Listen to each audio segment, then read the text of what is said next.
నాన్నగారు ఆస్తి, municipal AE గారు నాన్నగారు ఆస్తి. ఆ బోరు సిగ్గు శరం లేదు మున్సిపల్ అధికారులకి. జీతం జనం సొమ్ము జీతం తీసుకున్నారా? తెలుగుదేశం పార్టీలో జీతాలు తీసుకున్నారా? సిగ్గులేని ఏఈలు మీరు. వెళ్ళాడు మాట్లాడతాడు, నా దగ్గర వీడియో ఉంది, కావాలంటే వేస్తా. ఏం మాట్లాడుతున్నాడు చంద్రబాబు నాయుడు గారు. నీ సూక్తి ముక్త వాళ్ళు చెప్తే కానీ ఇప్పుడు ఏఈ చెప్తాడు, ఏమంటాడు? కుదరదు, ఈ బోరు పూర్తి చేయండి. ఆ తెలుగుదేశం డివిజన్ ప్రెసిడెంట్ చెప్తాడు, ఏఈతో ఆదేశాలు ఇస్తుంటాడు. ఎవడీడు? పోనీ గెలిచాడా? కార్పొరేటరా? అధికారా? తెలుగుదేశం డివిజన్ ప్రెసిడెంట్ అంట. కుదరదే, మీరు ఏఈ గారు మీరు వెంటనే ఈ బోర్ని కాంక్రీట్ వేసి పూర్తి చేయండి అంటున్నాడు. ఆ బోర్ని కాంక్రీట్ వేసి పూర్తి చేయండి అంటున్నాడు. అక్కడ జరిగినటువంటి గొడవ అవ్వగానే ఆ అమ్మాయిని కొట్టారు. బాధితురాలను ఎప్పుడు కొట్టారు? 15వ తారీఖు మధ్యాహ్నం 2 గంటలకు కొట్టారు. 15వ తారీఖు మధ్యాహ్నం 2 గంటలకు కొడితే పోలీస్ స్టేషన్కి వెళ్ళారు. పోలీస్ స్టేషన్కి వెళ్ళి, అయ్యామండి నా చేతులు చూడండి, దెబ్బలు ఇగో అని చెప్పి చూపించారు. పోలీసులు స్పందించలేదు. 15వ తారీఖు మధ్యాహ్నం 2 గంటలకు వెళ్తే స్పందించలేదు. అలాగే కూర్చున్నారు. మొగుడు అంటే భార్య, భర్త, కొడుకు ముగ్గురు కలిసి కూర్చున్నారు పోలీస్ స్టేషన్ లో. కూర్చుని రాత్రే సాయంత్రం 6, 7 అయిపోయింది. అయిపోతే భార్యని, మనకు అన్నం తినాలి కదా, నువ్వు ఇంటికి వెళ్ళి వంట చేయి, ఏం చేస్తాం, పోలీస్ స్టేషన్ లో కేసు కట్టించాక వస్తా, నా దగ్గర కూడా పచ్చబిళ్ళ ఉంది, నాకన్నా పెద్ద బిళ్ళలు వాళ్ళిద్దరి దగ్గర ఉన్నాయంట, ఈ కేసు కడతలేదు, మీరు పదండి ఎట్టగొట్ట నేను పోలీస్ స్టేషన్ ఉంటానని చెప్పని బాధితురాలి భర్త పోలీస్ స్టేషన్ లో ఉండిపోతే కొడుకు భార్య కలిసి మోటార్ సైకిల్ వేసుకుని నగరంపాలెంలో వాళ్ళ ఇంటికి వచ్చి మోటార్ సైకిల్ బ్రేక్ వేశారు. వేయటం 9 మంది వచ్చి మూకుమ్మడిగా వాళ్ళని పశు ప్రవృత్తితో ఏ రకంగా చేశారో మనందరం చూసాం, సమాజం చూసింది. చితక్కొట్టేశారు, వివస్త్రం చేశారు, ఒంటి మీద నూలు పోగు లేకుండా చేశారు. చివరికి వాడకట్లోని మనసున్న ఆడవాళ్ళందరూ వచ్చి వాళ్ళ ప్రాణాలకి తెగించి ఆ అమ్మాయి మీద దుస్తులు కప్పి ఆ అమ్మాయిని ఇంట్లోకి తీసుకెళ్లారు. ఇది నారా చంద్రబాబు నాయుడు గారి రాజ్యంలో జరుగుతున్నటువంటి ఆడవాళ్ళకి జరిగేటువంటి మర్యాద, మనుషులకు జరిగేటువంటి మర్యాద. గతి లేక ఆ అమ్మాయి ఆత్మహత్య చేసుకోకుండా, ఆ బాధితురాలు ఆత్మహత్య చేసుకోకుండా మళ్లీ పోలీస్ స్టేషన్కి వెళ్లారు చంద్రబాబు నాయుడు గారు. మళ్లీ ఇలా జరిగిందని చెప్పి పోలీస్ స్టేషన్కి వెళ్తే కూడా మీ పోలీసులు స్పందించలా, మీ సిఐ స్పందించలా, ఎస్ఐ స్పందించలా, మీ గుంటూరు సిపి లేదా గుంటూరు ఎస్పీ స్పందించలా. స్పందించకపోతే 15వ తారీఖు 2 సంఘటనలు జరిగితే స్పందించకపోతే 16వ తారీఖు సాయంత్రం మీ ఎమ్మెల్యే గారు చెప్తుంది 16వ తారీఖు సాయంత్రం అని చెప్పి, మీ సిఏ గారు చెప్తున్నాడు 16వ తారీఖే ఎమ్మెల్యే గారు పిటిషన్ ఎండార్స్ చేసి నాకు పంపించారు అని చెప్తున్నారు. ఏం చెప్తున్నారు? సిఏ గారు ఏం చెప్పాడు? ఎమ్మెల్యే గారు ఎండార్స్ చేసినటువంటి ఫిర్యాదుపై విచారణ చేసి ఎఫ్ఐఆర్ కట్టాం అని సిఏ గారు చెప్తాడు. నగరంపాలెం సిఏ గారు ఎప్పుడు? 16వ తారీఖు ఎఫ్ఐఆర్ కట్టాండి. ఇది ఎఫ్ఐఆర్, ఇది ఎఫ్ఐఆర్. 16వ తారీఖు డేట్ వేశాడు. ఉదయం 11 గంటలకి ఎఫ్ఐఆర్ కట్టామని చెప్తాడు. 11 గంటలకి, 16వ తారీఖు 11 గంటలకి సంఘటన 15వ తారీఖు జరిగిందని చెప్తాడు. సంఘటన 15వ తారీఖు జరిగితే 16వ తారీఖు ఎఫ్ఐఆర్ కట్టామంటాడు. కానీ అరెస్ట్ చేయడు ఎవరిని. ఆ ఎఫ్ఐఆర్ కూడా నారా చంద్రబాబు నాయుడు గారు మీరేం చెప్తున్నారు? ఫస్ట్ లోకేష్ గారు స్పందించారు. ఏమని స్పందించారు? ఎన్ని గంటలకి? 10:44, జూలై 18వ తారీఖు 10:44 లోకేష్ గారు స్పందించాడు. ఏమంటాడు? Absolutely shocked. లోకేష్ గారు షాక్ అయ్యాడు. మరి బయటకు వచ్చాడు, ఇంకా బయటికి రాలేదు. Absolutely shocked and outraged by the horrific incident in Guntur. అంటే భరించనటువంటి హృదయ విదారకమైనటువంటి ఆ సంఘటనతో నేను షాక్ అయిపోయాడు. అబ్సల్యూట్లీ, ఖచ్చితంగా, అసలు మామూలుగా దారుణంగా షాక్ అయిపోయాడు. ట్రీట్మెంట్ చేయించుకుని బయటకు వచ్చి ఉంటాడు. షాక్ అయిపోయాడంట. వాళ్ళ నాన్నగారు కేసు కట్టమని ఆర్డర్ వేశారంట. ఇమీడియట్ స్ట్రిక్ట్ యాక్షన్ తీసుకోమని క్రిమినల్ కేసు కట్టారంట. అక్యూజ్ని అరెస్ట్ చేశారంట. ఇవన్నీ 18వ తారీఖు 10:44 చెప్తున్నాడు.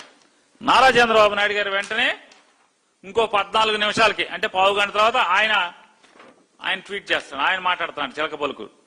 I deeply disturbed by the incident reported from Guntur. బాగా లోతుగా కదిలిపోయాడంట ఆయన, బాగా లోతుగా కదిలిపోయాడు. ఎందుకంటే 80 ఏళ్ళు వచ్చేసినాయి కదా, బాగా లోతుగా కదిలిపోయాడు. కదిలిపోయి ఏంటంట, the humiliation of any women in is completely unacceptable and has no place in our society. సమాజంలోనే ఇటువంటి అవమానాలకి ఇటువంటి సంఘటనలకు చోట్లేదంట.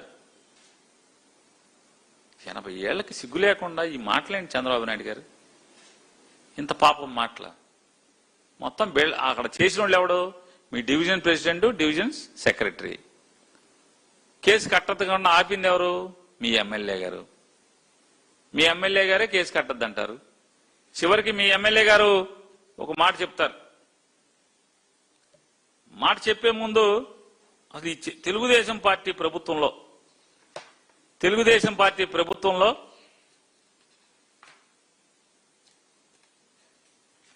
ఏం జరుగుతున్నాయో, అలా అకృత్యాలు ఏం జరిగినాయో ఒకసారి మాట్లాడుకునే ముందు, వీళ్ళిద్దరు తండ్రి కొడుకులు భాగవతం అయిపోయింది కదా, అయ్యాక ఒకసారి ఎమ్మెల్యే గారు, సిఐ గారిది ఉందా మన దగ్గర? సిఐ గారిది లేదా? సిఐ గారు మాట్లాడింది నా దగ్గర ఉందండి. ఎమ్మెల్యే గారు ఏం మాట్లాడిందో పెట్టండి. ఎమ్మెల్యే గారు మాట్లాడుతూ చూడండి. సాయంత్రం 2 కుటుంబాల మధ్య స్టార్టింగ్ నుంచి పెట్టండి, స్టార్టింగ్ నుంచి మళ్ళీ స్టార్టింగ్ నుంచి సౌండ్ కూడా పెట్టండి.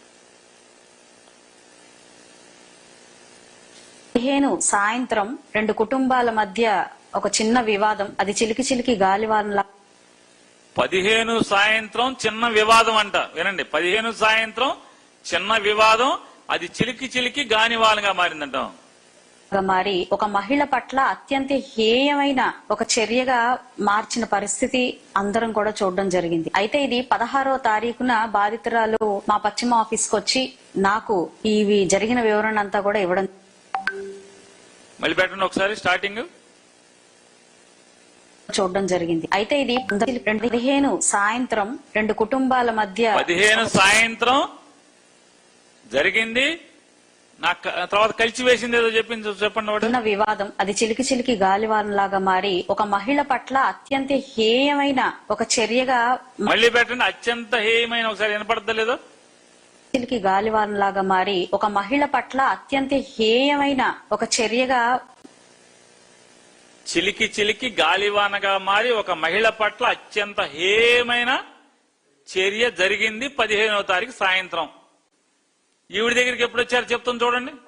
చిన్న పరిస్థితి అందరం కూడా చూడడం జరిగింది. అయితే ఇది 16వ తారీఖున బాధితురాలు మా పశ్చిమ ఆఫీస్కి వచ్చి నాకు ఇవి జరిగిన వివరణ అంతా కూడా ఇవ్వడం జరిగింది. అంటే వెళ్ళిపోతామంటే